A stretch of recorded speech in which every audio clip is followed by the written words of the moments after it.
She was pregnant, homeless, and had nothing. He was a billionaire who lost a wallet that could change her life in a second. What happens when someone with nothing finds a fortune? Would she take the money to give her unborn baby a better life? Or would she do something that no one would ever expect? Sit back and find out as we dive into the story of how one small choice changed two lives forever. In the heart of Lagos, there lived a young woman named Amada.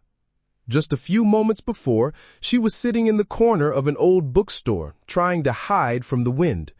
The city didn't care about her. Her whole world was just a small spot on the sidewalk with a cardboard sign that said, "Pregnant. Anything helps." Most people didn't even look at her. They saw her big belly and her dirty coat, and they looked away fast, like her problems could jump to them. That's when she saw him. A man in a nice suit, talking on his phone and holding a briefcase, rushed by. Something black fell from his pocket and landed on the dirty ground. The man didn't see it. He got in a taxi and was gone. For a moment, the street was quiet, and right there, on the ground, was a leather wallet. It looked like it was worth more than everything she had. Her heart started beating so fast. She was always hungry. That was her life now. But she was pregnant, and the hunger was a terror. Her baby, this small life inside her, deserved more than a cold street. Her baby deserved to be warm, to be fed, to have a chance.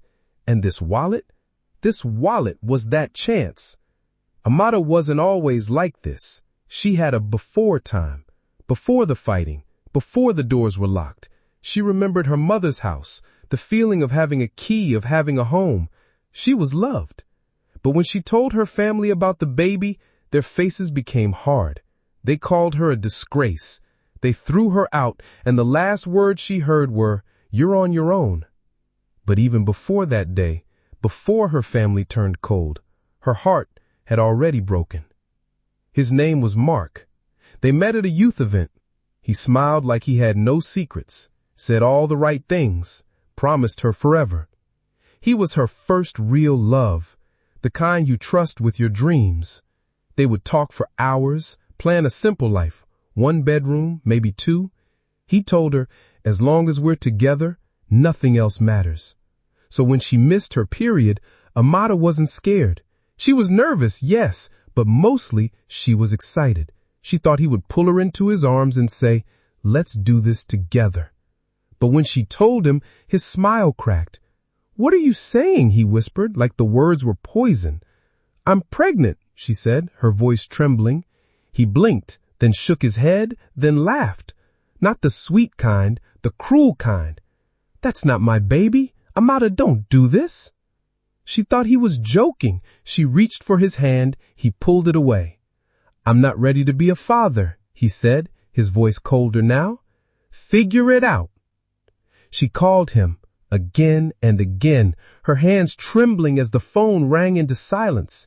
She waited by the window for days, then weeks, clutching hope like it was a lifeline. But he never came. No reply, no explanation, just absence, a loud, heavy kind.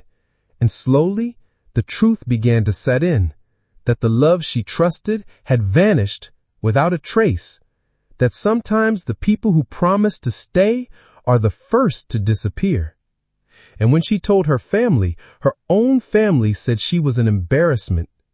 Life on the street was hard. People looked right through her. She was just in their way. So she learned to be small, to be invisible. But even then, she tried to keep a little dignity. She kept her small space clean.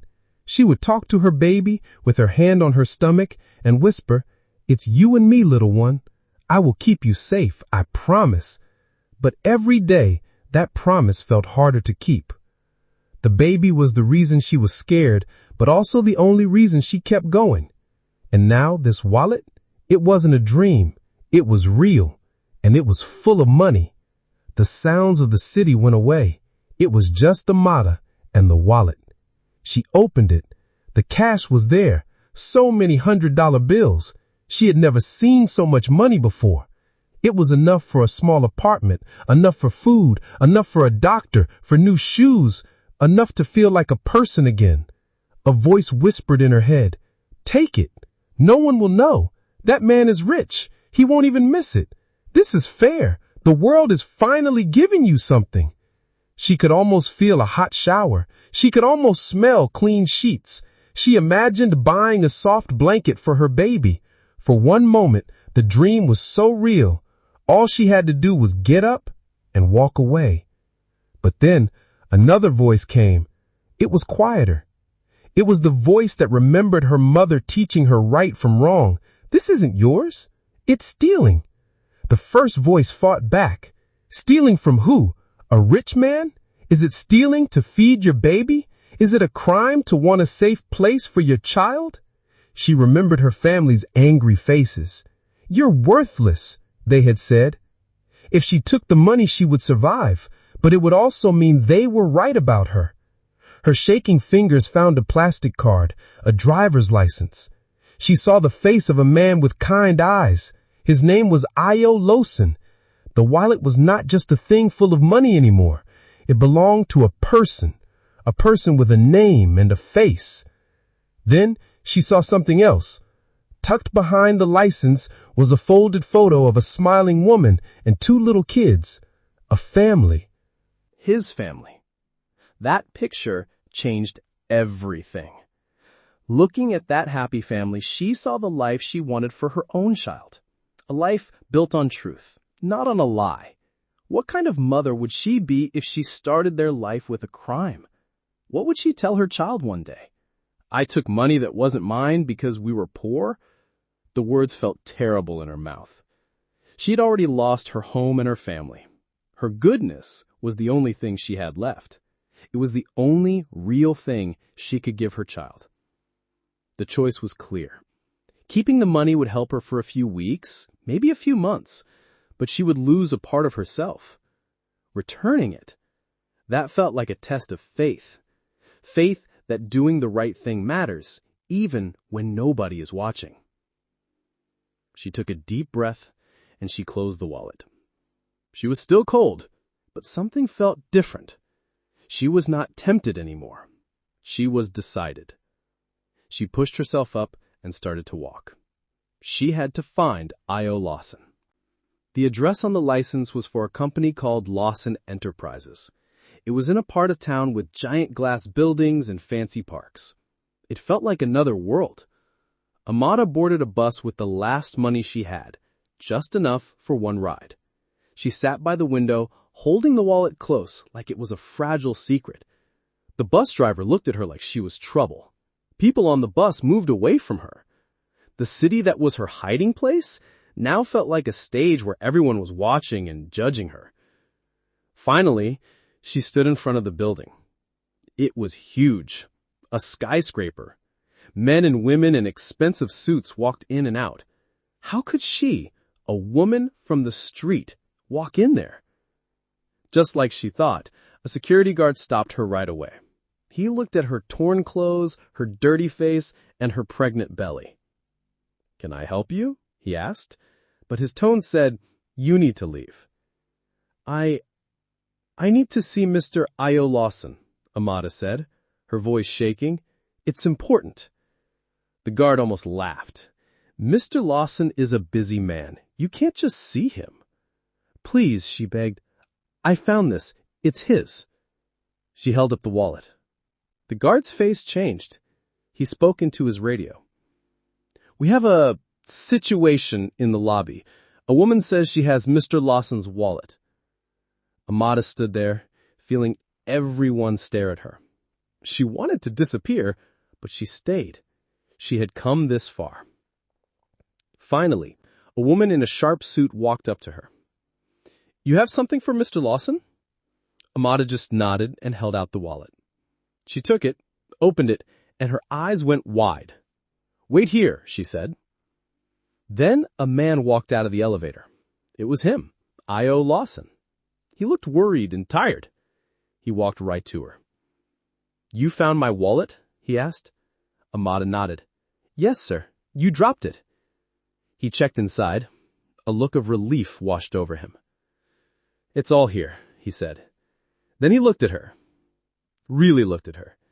He saw her pregnancy, her tired eyes, her dirty hands. He saw how desperate she was. His face changed from relief to confusion. "Why?" he asked. "Why did you return it? You could have used this money." Amada finally found her voice. It was quiet, but it was strong. "Because it wasn't mine. And because I want to be the kind of mother who teaches her child to do the right thing." Io Lawson just stared at her. In his world, everyone wanted something. Everyone was driven by money and power. And here was a homeless pregnant woman who had nothing, talking about doing the right thing. She wasn't asking for money. She wasn't begging. She was just telling him her truth. In that moment, Io Lawson wasn't a billionaire. He was just a man shocked by an act of true goodness. He saw past her dirty clothes and saw a woman with incredible strength. He felt something he had not felt in a long, long time. He was in awe. Io Lawson did something that surprised everyone. He reached out his hand. "Thank you," he said. "Thank you for returning my wallet. But more than that, thank you for reminding me of something important." He knew that just giving her cash would be wrong. It would make her good act feel like a simple trade. No, this woman didn't need a reward. She needed a chance. He took her to a quiet place in the lobby, got her a warm drink and food, and he listened to her story. For the first time in so long, someone truly listened to Amada. She told him everything, how the man who once held her hand and promised her heaven and earth, the man who said forever with a smile, had turned his back the moment she told him she was pregnant. How his love turned into denial, how he laughed and called her a liar, how he vanished not just from her life, but from every part of the future he once painted with her.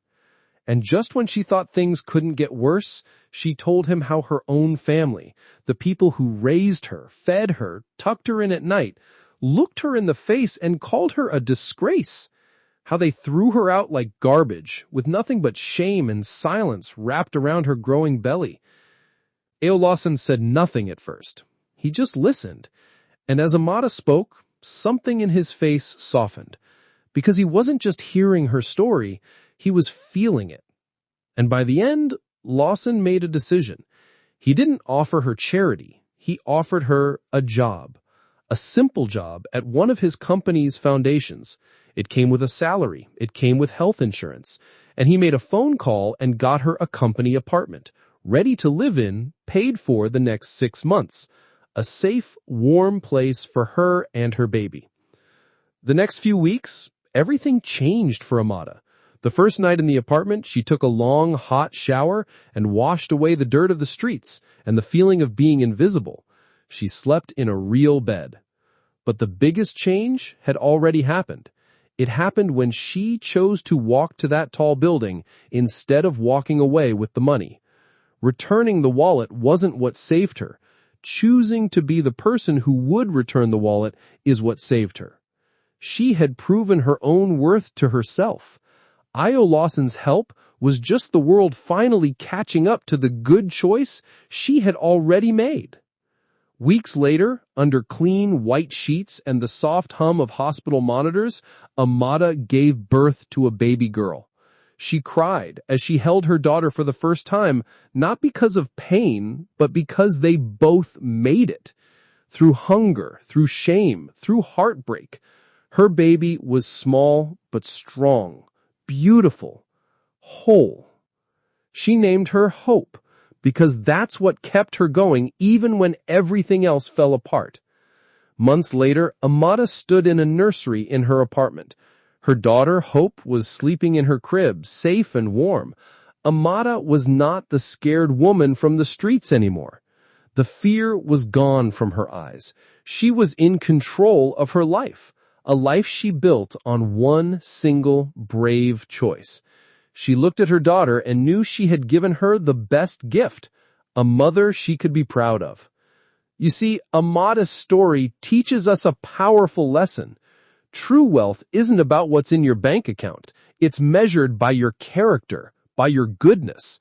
Amada had nothing, but she was richer than she knew because she understood that doing the right thing is the only thing that matters in the end. Her choice didn't just change her life. It changed how a powerful man saw the world. Because honesty isn't just a word. It's a superpower. If you enjoyed this story, please share it with someone who might need to see it today. And don't forget to like, subscribe, and turn on the notification bell so you never miss another emotional story like this one. Thanks for watching Tales by Clara, where every story leaves a mark on the heart. Until next time, stay hopeful, stay kind, and remember, your story is still being written.